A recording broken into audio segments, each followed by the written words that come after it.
We're here. We got things working.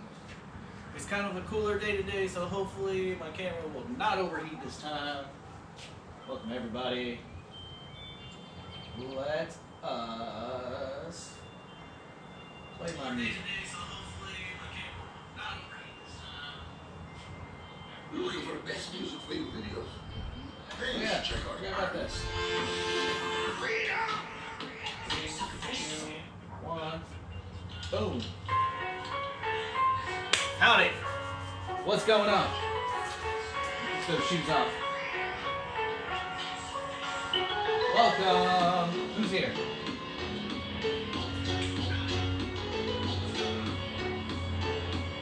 Let me get to. Here we go. Get my full screen going. There we are. Hey. Hey. Ah. Hi. Nice cool day. Coolish. So, we're gonna make things work today. Who's here?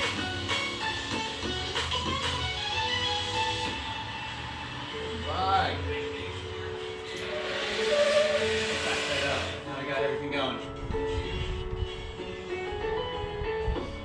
Let me share my groups. Share to a group. Boom. You.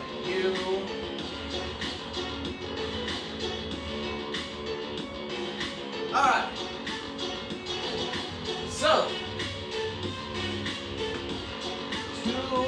today we are working the hook kick. And I've been trying to do this one all week. And equipment malfunctions, it's taking a long time to set up. So hopefully everything works today. So today I'm talking theory, and today I want to go through a couple of different combinations and actually break them down and show you guys how I like to set up my hook kick. And try to get to where we can kind of talk and I can tell you and show you guys on Bob how I like to use the hook kick and how I can make it how you can make it a little bit more effective when you're sparring, when you're fighting, blah blah blah blah blah. If you have questions, if something doesn't make sense or just something just looks weird, let me know. And we'll work through them all. But I'm going to show you a couple of my favorite combinations. A couple of them we've been working this week in our cardio and using them to kind of warm us up and stuff like that. But the hook kick is a fun kick. I love the hook kick. Like I said, side kick's my #1 go-to kick, but the hook kick's a very close second. So we're going to try to break down the combinations and get to where when we actually get out of this quarantine stuff, try to use them and try to see what it feels like on an actual person. But we're going to try to get as close to that as possible as I can kind of show you, and we can kind of pretend that we're fighting against a live opponent. Reactions, actions, reactions kind of deal. Welcome for those that are coming in, and let's get started with our warm-ups. So, 2 minutes are on the clock. Get your jumping jacks in, and go.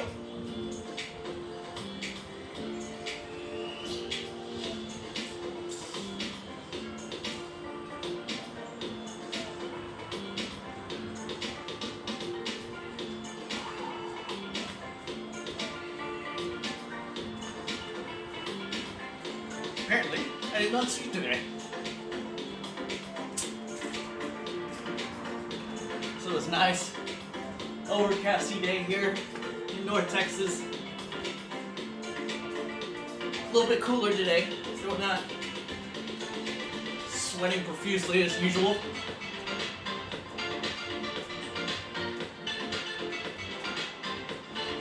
We'll make it happen. We'll get a little bit of a sweat in today.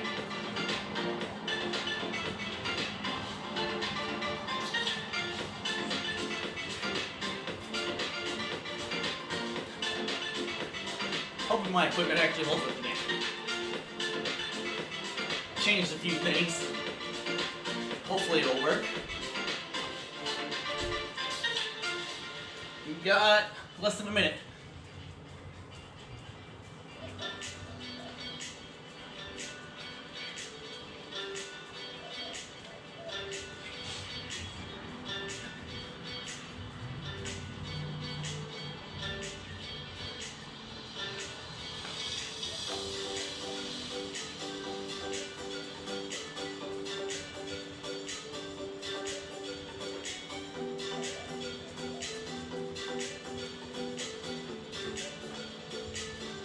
Welcome everybody. Can't see who's coming in.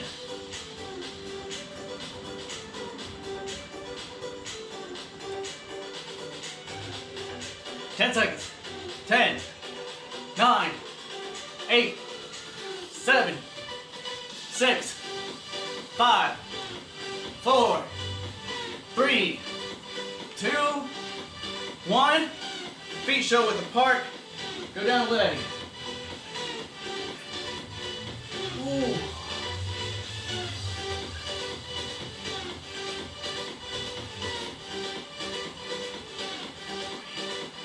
Now let me know if I need to turn down that music a little bit more. I never quite get that right, I feel like. Go up, other side. Welcome, Isaac.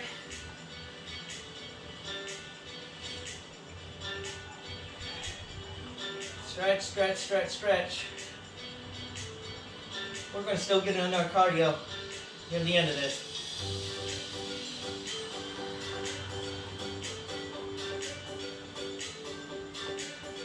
Go up, down the middle.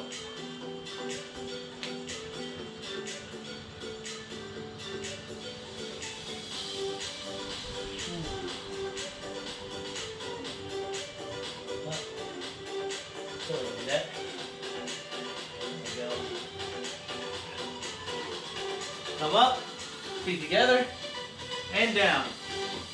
Welcome, Eddie. Mike, kill the cats.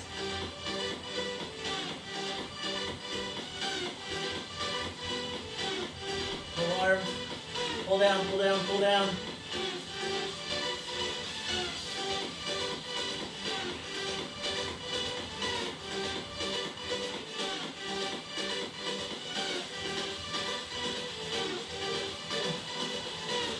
Up, spread them.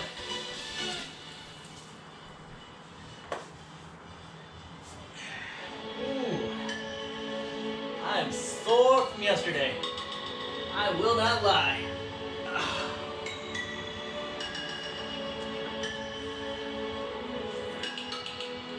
Pick a leg, go down.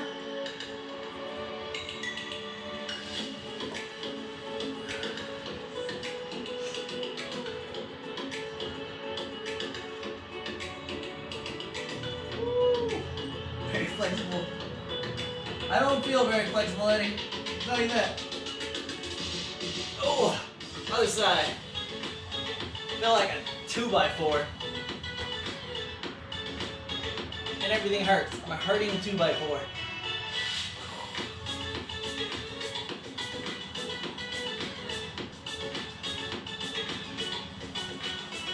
Go up, down the middle.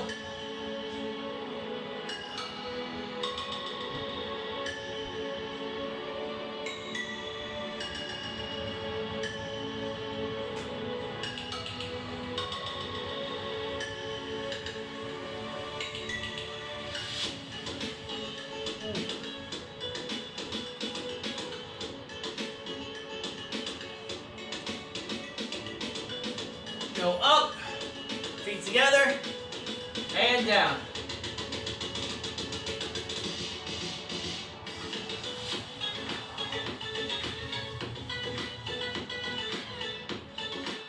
So while we're stretching, you guys help me out. Y'all have questions about the hook kick, or even really not about the hook kick. Y'all want to know anything, setup wise, sparring wise. Let me know in chat. We'll see if we can go through it today. Kind of wanted to take this day as more of an easier day. We'll still get our sweat on later, but grab your toes, put your heels off the ground. But I really kind of wanted this as a kind of a Q&A session. Down, reach.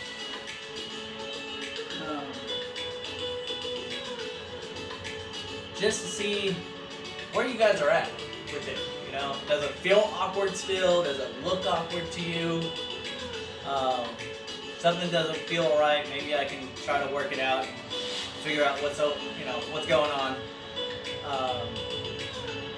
If you don't like throwing it, why?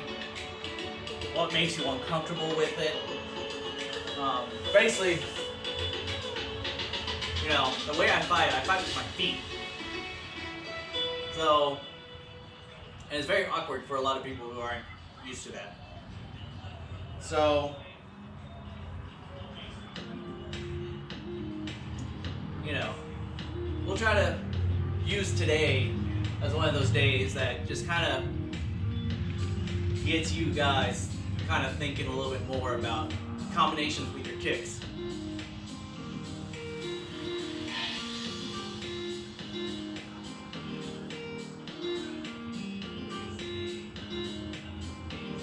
Alright, loosen them up. And down.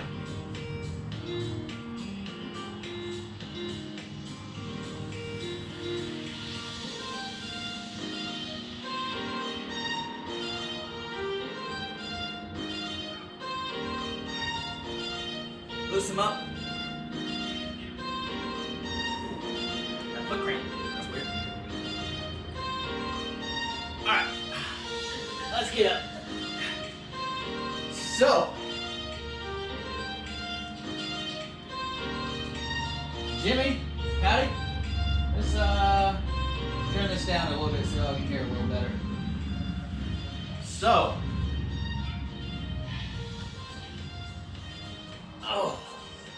let's get our warm up combos in. Loosen those legs up a little bit more. Pick a side out, any side. Hands up. Start. Jab, cross, stretch your leg. Ready? Oh, let me get my round timer. There you are. 6. There we go. Ready? Jab, cross, straight leg. And go.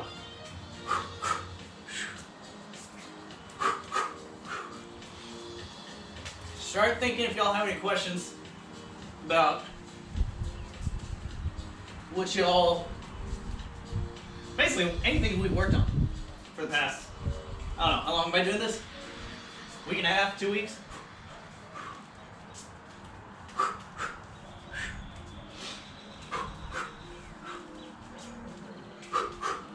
$30 seconds.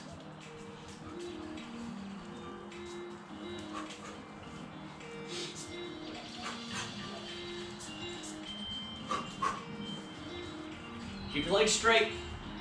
Hands up.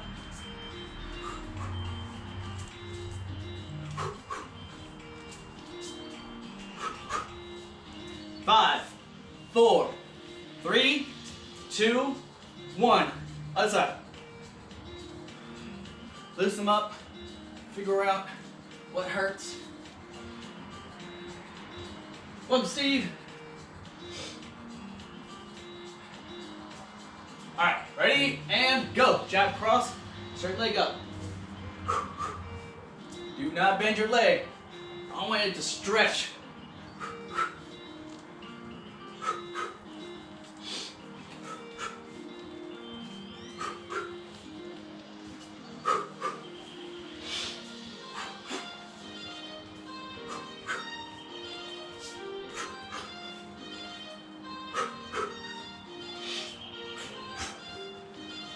30 seconds.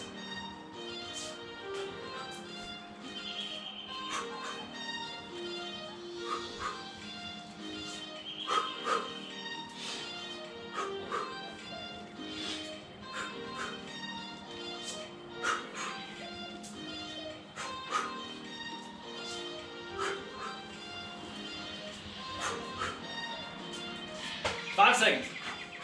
3, 2, 1. Change sides. Come in, jab, cross. Leg in, all the way out. If that's kind of a stretch, because my hips are really tight today. If you need to, just throw the knee up. Don't throw your foot. Last 30 seconds, I want you to throw your foot out now. First 30, jab, cross, knee in. Ready? Go.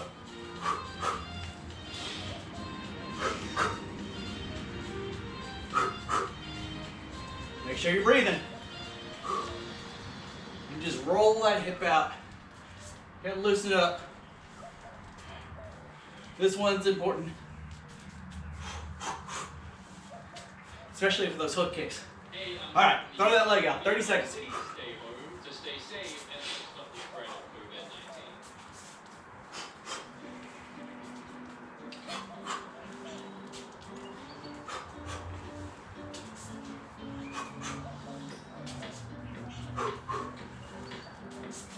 10 seconds.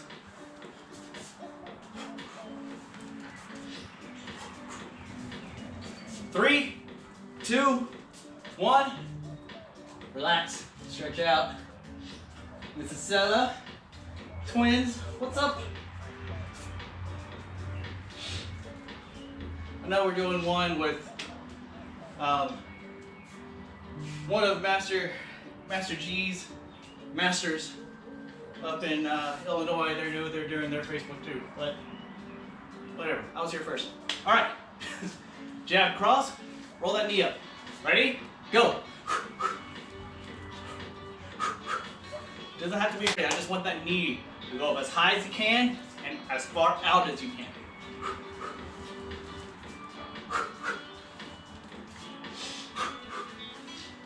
Last 30 seconds. Leg out.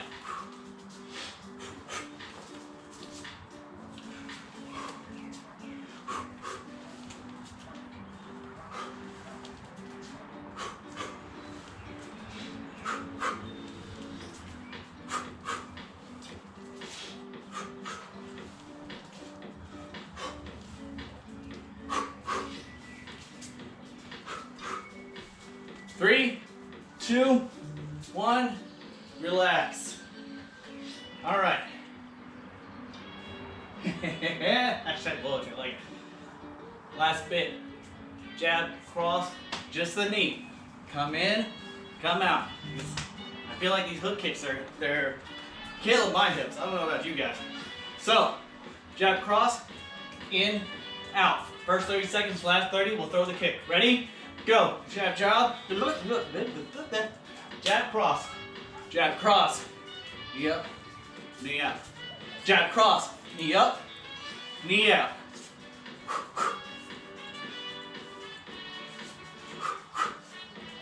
Hands up. Elbows in. Now throw the kick. Jab, cross. All the way up. All the way out. Throw that leg straight. Don't snap it yet. That's going to be next week's kick.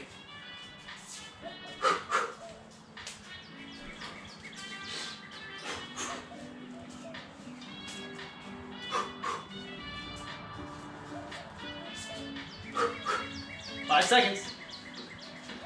3, 2, 1. Switch sides.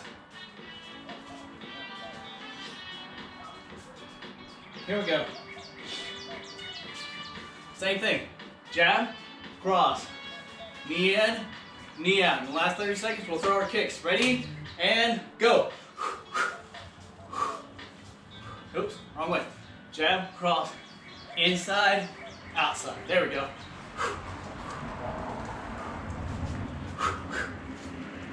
Sure, get those hips rotating and rolling over. My hip just popped. Oh, I'm getting old.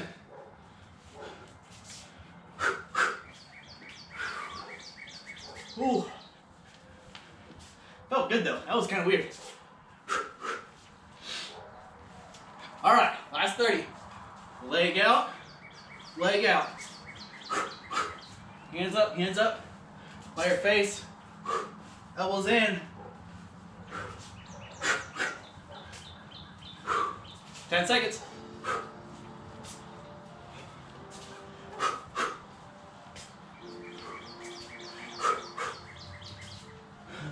And time.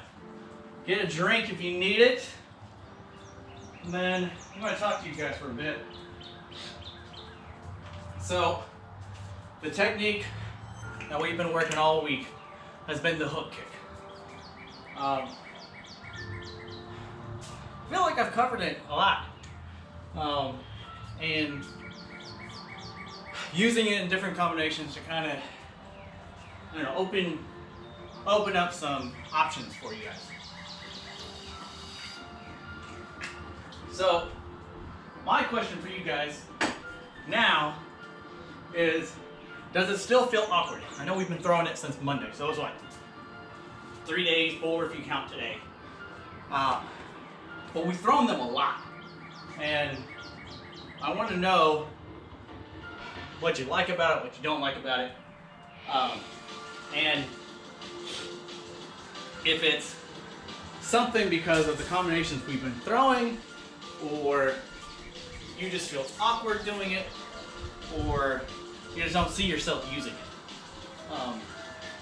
What is Jimmy saying? Yes, only because of my hip. The hip flexibility is an issue. And the way you kind of get around it is you kind of pick your target. You can't throw it at the head. That's fine. Most kicks normally don't have to go above the solar plexus, with the hook kick included. It would not be something that I would throw with my lead leg though, at that point. If we're here, and I'm fighting this guy, and I don't have the hip flexibility, like today, my hips are going to be sore. My hips have been sore this whole week because of this hip kick. But you don't have to throw it high. And honestly, you don't even have to connect on I guess a point sparring target area. If you tag the arm, you tag a leg, it's going to suck. Like it's and it may suck for both of you guys. You know, and it's kind of an idea that it may be like a sacrificial throw. I may not be able to kick as hard with my foot the next time, but he's not going to be able to use his arm for even longer. I don't like those kind of things. So you aim for the soft spots. And you aim, if you're hitting with the body, you hit with the heel. Okay? We were talking about using kind of the ball of your foot a lot today. And that was mainly to save your opponent or save your partner's face. But if you're aiming for the body, you aim with the heel here, because you won't do any damage trying to use the ball of your foot, because you're using too much of your surface area of your foot when you hit such a large area. Okay? You can get away with it if you're throwing to the smaller spots, to the head.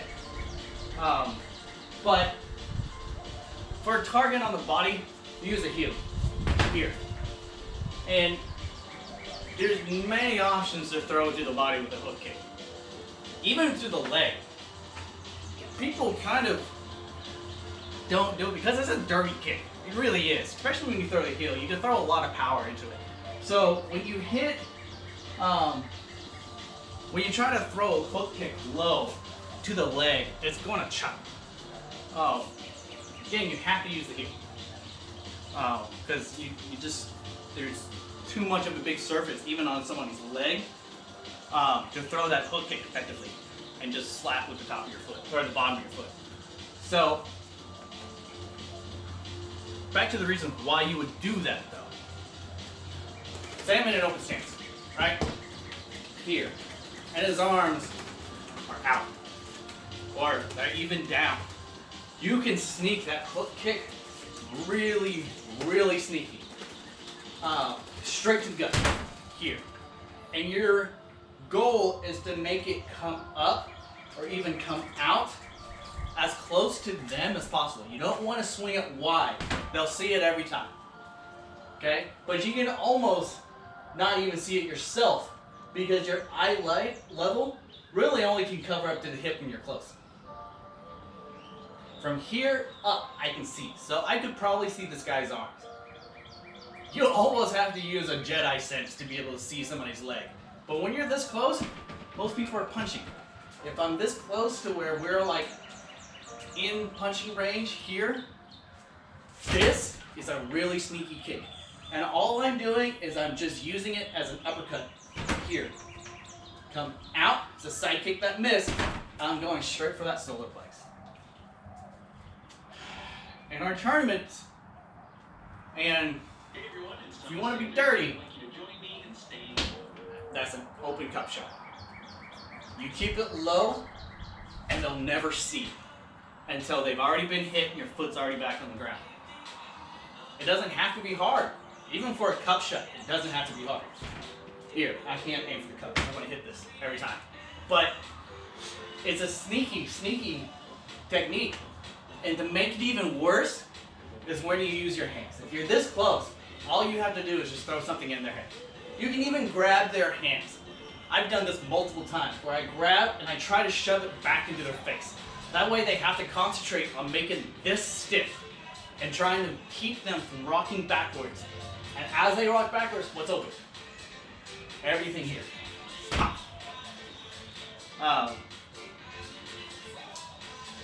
Another way to be sneaky with it, this is more point sparring for you guys, is to actually stay low. Here, I mean lean back. Almost get ready to where you're throwing a side kick. Because remember what a hook kick is, a side kick that missed, right? So if you're low here, the only target for point sparring that they have is basically your head. Everything else is covered. So what do they have to do? They have to reach over and they have to open up everything and expose.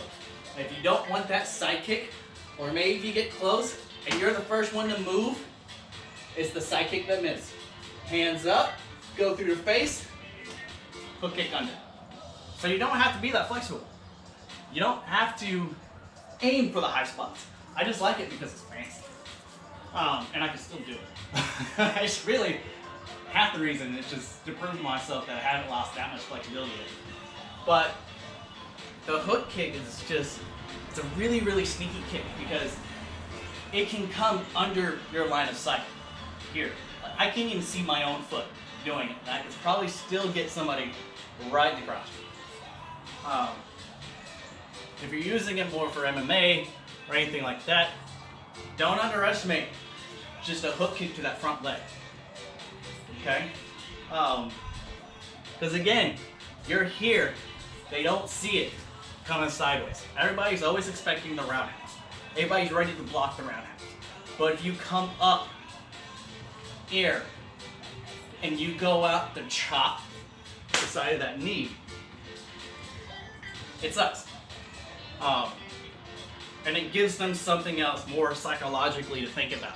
Oh, this guy has more than just a push kick and the roundhouse that 80% of the people that do MMA do. He's got a lot more weapons. He's got a lot more danger. I kind of have to be a little bit farther away. If they don't, that's their loss. So, yeah, that's been on the flexibility. Now, like I said, I mean, if you're going to use your legs, you got to be flexible. So I'm not saying don't rely solely on all your kicks being chest height and lower. Work on it. You can stretch, you can do lots of different things that we all know and do to get those legs to where you can get high. But when you're sparring, don't yet let that be a crutch. And work around it. And it makes you sneakier if you can work around those little issues and problems, because that's going to make you think around your body type. And the more you can understand your body type, and the way it moves, the more you can understand how to make somebody else's body type move. And how they react, and how they process what you're doing to them. And once you understand that, you're almost a Jedi. Because then you'll be able to understand what they're going to do before they even do it. Does that make sense? Cool? Yeah? Maybe? Yeah. That's my hook kick issue. Spin hooks are a lot of fun. They're a little bit trickier to set up, but I love a spin hook kick. Yeah, Jimmy says, agreed, stretching will help my hip, and it will. There's no downside to stretching and being able to get more flexible. There's none at all. Maybe the fact that it takes a little bit of time out of the day that you normally would have doing something else, but really, 20 minutes a day, how hard is that? But, like I said, when we go back to the spin kicks, even our spin kicks don't have to be high. If we're in a close stance and I have nothing and I can't get up to go over the shoulder to get to the head, it's the same target with a spin hook. It's just you have to set it up a little bit different. You have to do something to make them flinch. Flinch so you have enough time to turn. That's all you need. You don't need the full spin for any kind of spin kick at all. All you have to do is a 180 turn. Boom. That way you can see your target again. Let the leg come out and hook. And you can be pretty devastating with the amount of momentum you get from the spin. Like I said, all you're doing is you're aiming with your heel right into the solar plex. Or the dude is sideways and his hands are up for some reason because he watched, Van Damme and Kickboxer the night before. Those lower ribs suck getting hit. And you can do a lot of damage with a spin kick there. Would it be my first option? I don't know. Depends on how fancy I want to be. But it's possible to be able to be this high, come in, leg out, and chop right at that lower rib. Or even to the leg. You can come up, fake high, and chop that leg. Get to where they can't stand. They can't walk, they can't fight. Take out the leg. They can't walk. There's more options and more ways to do it other than just a roundhouse. Other ways to set it up, you can also step into it. So, say you're a little farther. You can throw, I think we were doing it yesterday, we were throwing a low roundhouse, re-chambering, come out with a hook kick. You can fake the leg kick, come up, and come right back, right in that ribs. So you want them to try to check that leg here and make them focus on this side to where everything else is open on the other.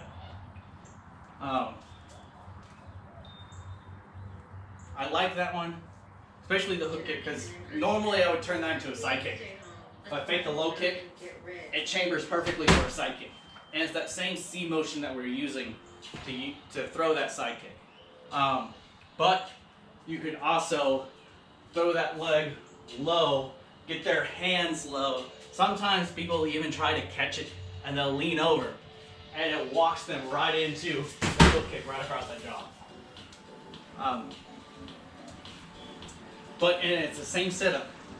Say I'm here for some reason, or I'm left-handed, but I fight with my left side because my left hand's quicker. So I like to use that as my jab, right? Some people don't like that. My spin hook kick is better with my left leg, right? So sometimes you have to step through to be able to set things up with your better legs. We try to work both sides so you don't have to have that issue, but that's one way to get around it, is you step through to throw that hook low. Or I step through this way with the roundhouse to catch with that hook kick the other way. And there are times where sometimes you just have to make them bend over. There's other ways to catch it. If the head is too high, make their head go lower. You can push kick right on that hip, or front kick right on that hip, and it bends them over. If you can catch it right, basically. So if they're bouncing and you kick, you may end up just pushing them back. But if they're standing still and you push, and it's not a push through, it's actually a push down. And you're catching that hip and you're pushing down, it's going to bend that head lower. So you can come up, push, hook. Push, hook. It's just different ways to set it up. But the way, honestly, my best way to throw the hook kick is actually leaning all the way over. I like throwing it when I'm really, really close to the guy. Because again, your vision can only... Uh-oh. Did I lose you guys?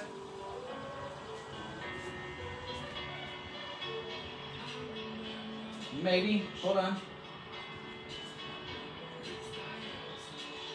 Shows that I'm lost. Maybe I'm not. You don't still hear me? Oh, we're back. That was weird. Let me see if my camera's overheating. It's a little warm. Let's see if this helps. Let's see if that helps a bit. Are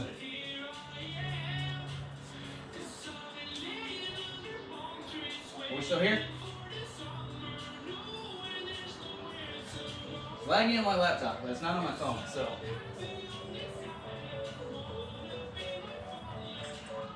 Yeah, it's lagging. Okay. Y'all let me know when it's done.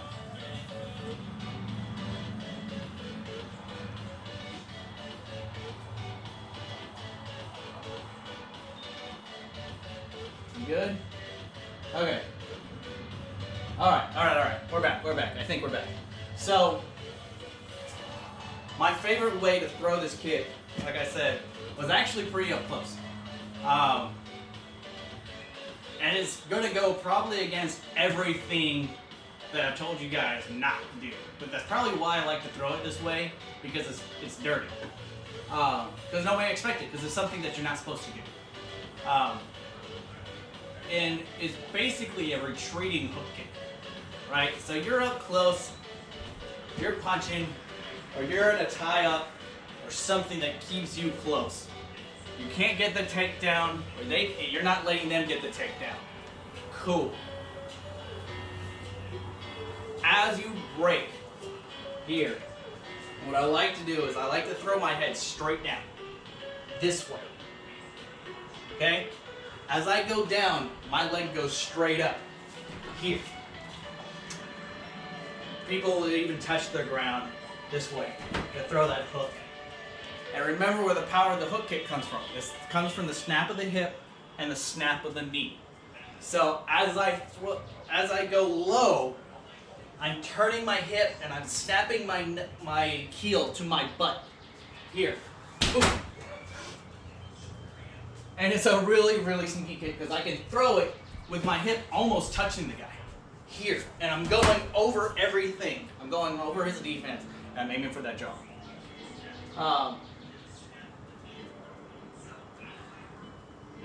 It's a really, really, really sneaky kick. Again, you're with your training partners. And you go low to do this. Try to slap the ball your foot. It's really hard to do actually from that angle. It's a lot easier to just pull your toes back and aim for the heel. But you got to control it because you don't want to hurt your partners that badly. But it's my favorite one because normally what people will do is they'll start kind of pushing on. And all you're doing is you're just pushing back because you want them to come into it. Okay?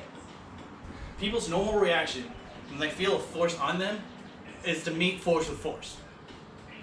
When you get pushed back, your body naturally wants to come back to balance. So it will push forward to regain balance. And it's the same thing that you're doing. You're pushing them back so their body wants to come forward. And as they come forward, you're leaning back and walking them right into that kick. It's my favorite one. It's a sneaky one. It's a really, really, really sneaky one. Because it's almost an all or nothing technique. There's not many things that you can do to recover if you're using that in any other instance besides play fighting, if you don't knock them out with it. Because you are going low, your head is going towards the ground. That's kind of why I like to keep my hand out, because if I do get pushed over, I can at least support myself, front roll, front cartwheel, do all your ninja stuff to be able to recover. Or if they come down with you, you can at least hook, come across, and let them fall to where you can try to start catching them in guard. It's a really sneaky kick, and it's a very dangerous one to throw. But I like doing it. I want to show you guys. I wanted to let y'all know what it was, because you'll see a lot of, at least Taekwondo people, they'll throw it, and it hurts. Yeah, that was all off a tangent because Jimmy said that his hips are not as flexible with this kick. So, if y'all else, who else has a question? Anything else that I can cover with that? Because that's honestly probably the majority of the stuff that I like to throw it with. So, there's one more thing I want to talk about. The hook kick can be a setup. And you almost have to set up the hook kick if you want the hook kick to land. So, we have this idea of the first technique you throw in a fight is going to get blocked.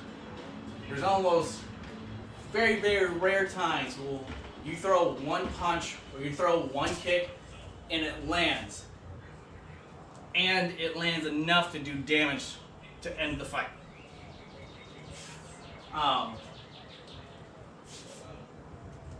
Two punches or two techniques is still not enough. Normally it takes three. At least three to confuse your opponent enough to leave something open. Okay? So that's why we do combinations of three. At least combinations of three. Because usually when you're sparring, that's what it takes to actually hit somebody. So the hook kick, I like to either use it at the very end of the technique or start it. Because there's times where I'm not using it to actually cripple somebody or hurt somebody. I'm using it really to set up my hands. And that's usually how it goes when you're sparring. Your punches set up your kicks. Your kicks set up your punches.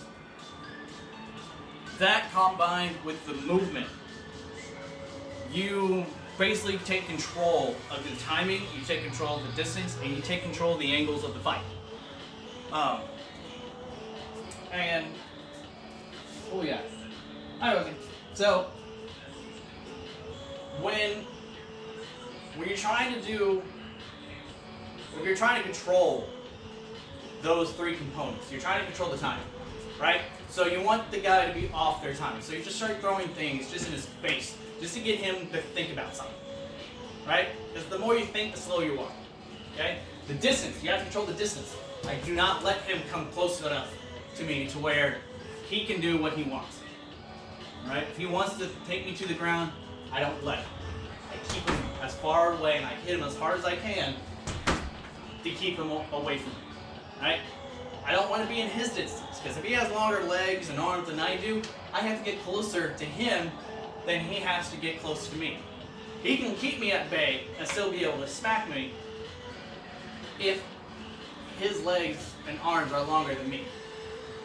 Oh, I think we're lagging.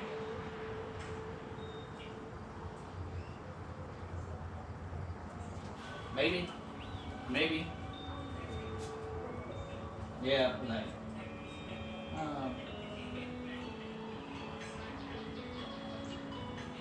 Alright, okay. So, I want to control the distance. So I want him to be in my range, right? How do I control the angles? Is by throwing the different techniques in my combination. I want to throw a jab, okay? I've already got him focused on this straight angle, right? I throw a cross, it keeps him focused on that straight angle, right? I throw my roundhouse. Now I'm dealing with a different vector. Now I'm dealing with a different angle, right? And I throw that hook kick. All my punches and all my kicks are focused on one side, okay?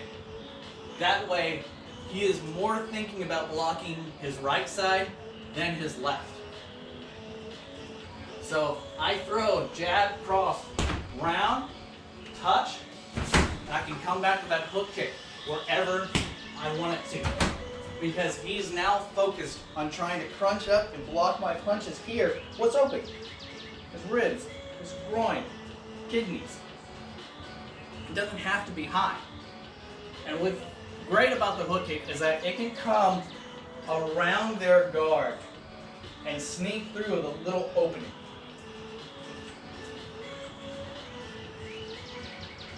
I think that's my favorite thing about the hook kick, is that you can actually squeeze it in through people's guard a lot easier than almost any other kick, including the side kick. And that's what makes it sneaky, because it can make it look like the person is able to block it, but they still don't. They can have their hands up and still get hit with that hook kick enough to hurt.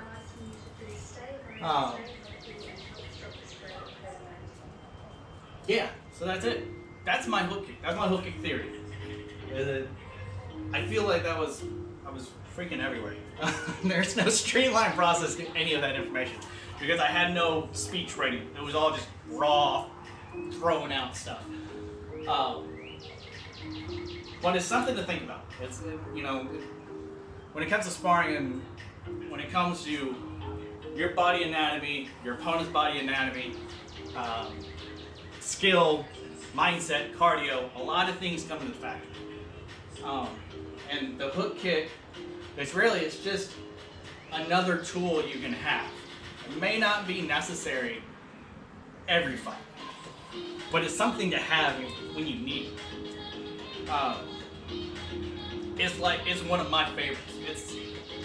It's like my screwdriver in my toolbox. It's probably one of the ones that I use a lot. But it's something that I think is kind of underutilized because a lot of people can't throw it correctly. So hopefully this week I got you guys to at least resemble the hook kick if you've never thrown one before. And hopefully you guys are probably at least getting used to it, kind of see the options. It's kind of harder when we don't have people here to kind of see and demonstrate really how useful it is against an opponent. But I'm hoping you guys can use a little bit of imagination and understand what's going on. If you don't, please let me know, and I'll try to explain it even more so than I did. Which, feel like I did a lot? I don't know. It might be kind of boring, but it's Theory Thursday. Have you ever used a back leg hook kick while sparring? Yes. I have, but you have to set it up. Because it's one of those kind of kicks where that's one of those ones where you kind of have to aim for the head. And to kind of step through to throw that back leg hook, it takes a lot of time, so you have to set it up properly. My favorite thing is to go for the groin shot, even when it's not legal. Sorry, Red River family. In the MMA gyms, groin shots aren't legal, but it will still freak people out when you start faking to go low. And it's funny to watch too. If you kind of fake low or you accidentally tap going for that groin. Sometimes I can't help it because I'm so used to going for the groin shot. I'm sorry, Brian. But you have to set that one up because even with a low leg shot, it's a great fake. Because you want them to try to look like they're gonna be able to catch that leg, or take you down with it, or just block. If you can get them to block here, everything else is open. You just have to beat the shoulder. Or if you're going the other way and you're trying to chop the leg, all you want to do is get them to do this, or this, or this, or this, to try to catch that leg. The trick is to not actually throw the roundhouse. Which is probably the best way to set it up, is you throw the fake roundhouse, but you miss. And you want to throw it with enough convincing. You don't want to throw it basically half-assed. You don't. Because you're not going to sell it. You need them to know that they're going to get hit. Boom. But the trick is to not let them catch it. So you actually recoil it and rechamber it early. So if I'm here and I normally kick, it slaps, right? So if I'm here, it slaps. The goal is to not make it slap. Here, that way I can throw the side kick and miss and come back over the top. That's honestly with any back leg kick. Sometimes you can fake it with a front kick and turn over to chase them, to stretch to get the hook kick. But I feel like I have more success faking out with a back leg roundhouse than a back leg front kick. Because with the back leg front kick, if they're not used to moving sideways, they're going to move out of the way and they're going to be out of range. Even if I chase somebody down with that back leg hook kick. With that back leg roundhouse, everybody stays. Everybody stays. They may back up a little bit to try to get away from it, but it's not a big push to get them to back up 4 feet.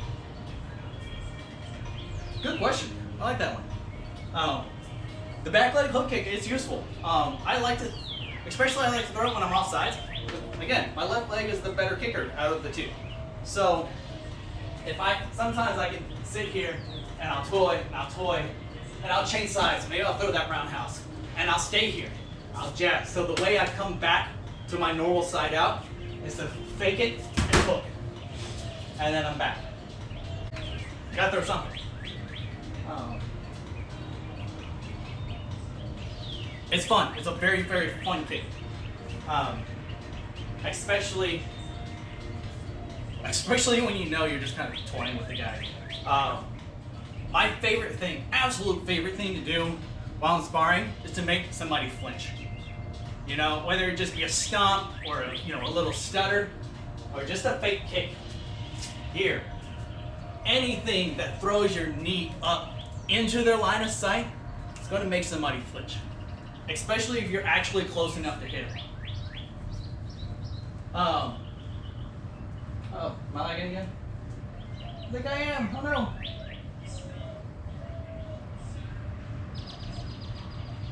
Hold on, let me get back. Asking you guys to please stay home and stop the spread of COVID-19.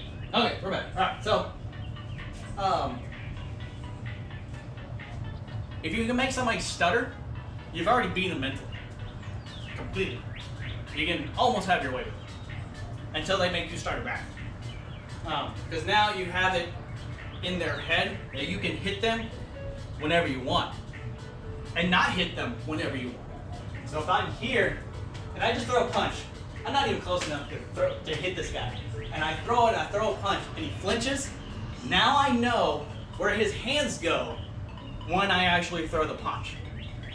So if I throw my punch here and I see him do this, now as he covers his eyes and tries to keep from getting hit, I can sneak out of the way and go around that guard.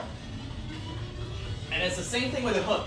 If I can throw something in his face or get here and I make him do this, I know the next time I throw my knee up, boom, I can come around the guard and be able to tag.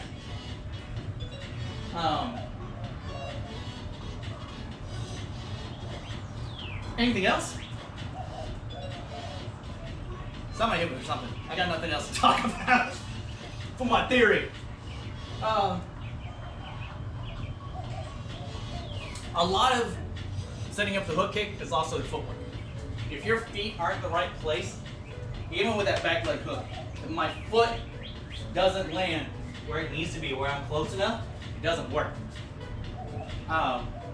You could step off to the side here and throw low. And it's actually a little bit easier to throw when you're behind somebody. When you're stepping offline. And it keeps you from getting hit. So I take a step to go low. And a lot of MMA guys are taught to step out anyway before they kick. So it's even more of a reason or an easier way to fake. Is step out, to throw that kick low, and then come over the top to hook. And it keeps you off the line of sight, keeps your hands up. But making sure you have the right angle for that kick is crucial. Because you end up sideways on the guy, you're going to hit the back of the head. There's good and bad about that. Good is that is the weakest part of the skull. Back of the head. You're made to take shots to the front. Even with your face and all the small bones, your body was actually made to take. That's why the forehead is the hardest part of your body. The back of the skull, you weren't made to as much. However, it is still a hard spot. You're gonna hurt your heel if you don't have shoes, or even if you do have shoes, sometimes you'll still hurt your foot doing these kind of kicks to hard parts of the body. So kind of keep in mind where you are in your angles. So even if I have to step out in front of them, say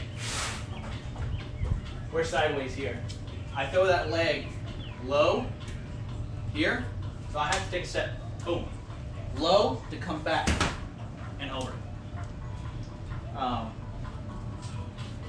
Yeah, that's it. That's my hook kick. That is my hook kick in a nutshell. Anybody else have anything? Not. It's RE610, so we can run through a couple of combos and then burn out our abs and push-ups. Anybody?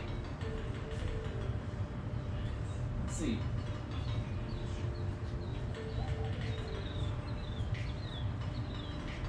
See if the chat catches up. 'Cause I know there's like a 4 or 5 second delay between what I'm saying and what I'm hearing on the computer. Yeah, any questions? Any at all? Doesn't even have to be about the hook kick. It could be about anything. I can pick my brain today.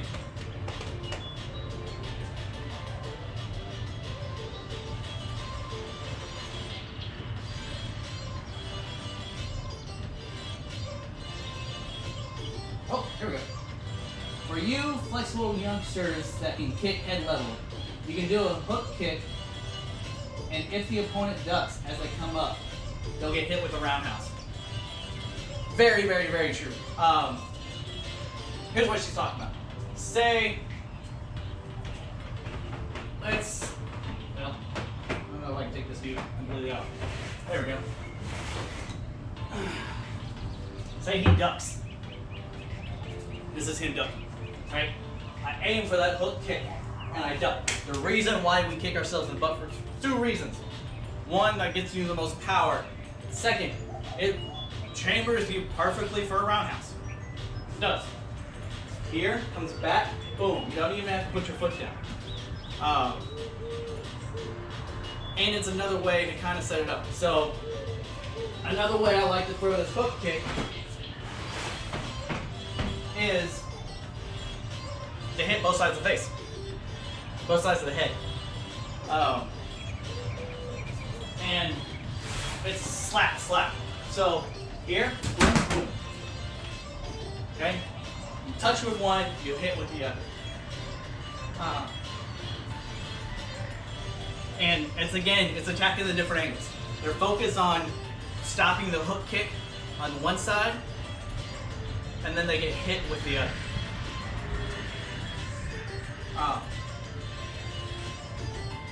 That's always a fun one. That's always a good fun one. Good throw. I've seen a lot of people actually, they'll throw that lean over hook kick here, same way. Boom, boom. Just to make sure that they hit them with something. Because again, it's more stuff of throwing as many things at your opponent that they have to worry about, so you can concentrate on doing something else. So, you throw the hook, you throw it at one angle, right? Here, boom. Re-chambers, maybe their hands up high, you can come back straight for the belly, or straight for the ribs, straight through the solar plex. And you're working different angles. You control the angle, you control the fight. I want his hands up here. This whole side is now open. Cool trick. Thank you, Sally.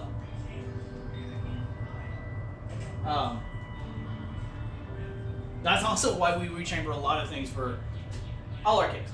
That's why you rechamber. You don't leave your leg straightening out. Because if you kick and you leave that leg there, you can no longer use that kick until you rechamber. So when we kick, we always rechamber. Even the side kick. Side kick, you rechamber. That way I can use it again. You know, if I side kick somebody in the gut, maybe that dropped his hands. Maybe I hit him in the elbows. If I hit him in the elbows, I know what's open. So if I hit low, I can rechamber to go high. More than one technique will hit. You know?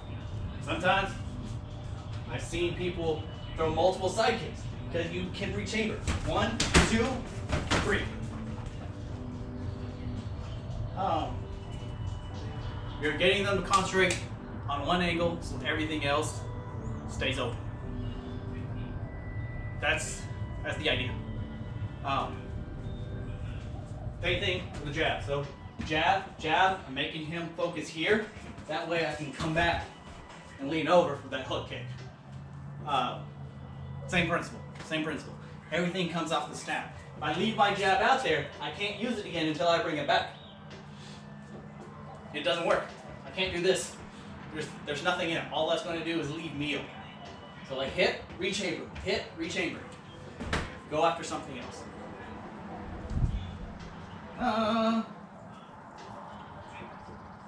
Honestly, that's all I got. It's already 6:15, so actually, you know what? We're gonna probably just end this here before my camera overheats. Any more questions before we go? Final Q&A. I know it's kind of a slower one today, but lots of information, I feel like. I'll wait to see if anybody has anything else. Excel Academy, back in Hearst, and up in Illinois. We're doing online classes. The head instructors of each school, Master Benny Gonzalez up in Illinois and Master Valdez, Miguel Valdez here in Fort Worth, are doing lunch classes. And if you've never taken any classes before, this is kind of a good way to kind of get your feet wet in it. Follow their pages, and then they go live. Master Valdez does his at noon for the past couple days, so I'm guessing that's going to stick. He does it for about an hour. He'll do like little dragons, like a 4 or 5 year old. But honestly, even adults, this 4 or 5 year old class is killer. So they're fun. They're a lot of fun. And then Master G up in Illinois does his like Monday, Wednesday, and Fridays. I think at 5 o'clock, kind of when I do these videos too. So, and then his other instructors do other ones. I don't know their schedule. But if you go into the websites or go into their Facebook pages, you can find them. I know that Red River, our instructors and our coaches are trying to throw things up every once in a while. It's great stuff. Lots of things that we can work on at home with our grappling. I'm trying to find something that I can kind of work into these sessions. The problem is I have concrete. So All of my ground drills kind of hurt. I tried it the other day, and I beat up my shoulders trying to figure out how to do it. So I will figure this out. Maybe next week I can try to concentrate a little bit more on groundwork. But in any case, if you're home, there's so many of my friends that are doing online classes that there is absolutely no reason to be sitting on the couch and being static at all. All of the workouts that I've done basically were set up to where you don't have to have gear. You don't have to have a punching bag. We're throwing combinations in the air, trying to use our imagination more so, but is meant for people in your living room. That's basically what I'm trying to gear this towards. Kind of a big reason why I haven't tried to bring in people. I know some people have asked if they can come and help with these videos, and I really, really appreciate it. But since we're all in quarantine, it's better to be safe than sorry. Not saying that I'm sick or anybody else is sick. All my friends, you just never know anymore. You just never know anymore. But at least those are what kind of my workouts I've been trying to gear towards. I know a couple of other guys show more technique, explain techniques better than I do.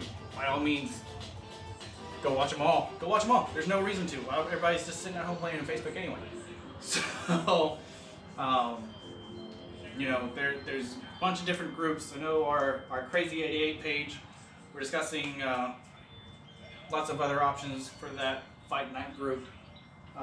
Hopefully, a lot more people will participate and throw up their websites or their videos, and their instructionals and their workouts or whatever they do. But I know Master Holland with Texas Karate Do has been doing them. Juby Alexander, Michael Bolton with Integrity have been doing classes kind of the same way.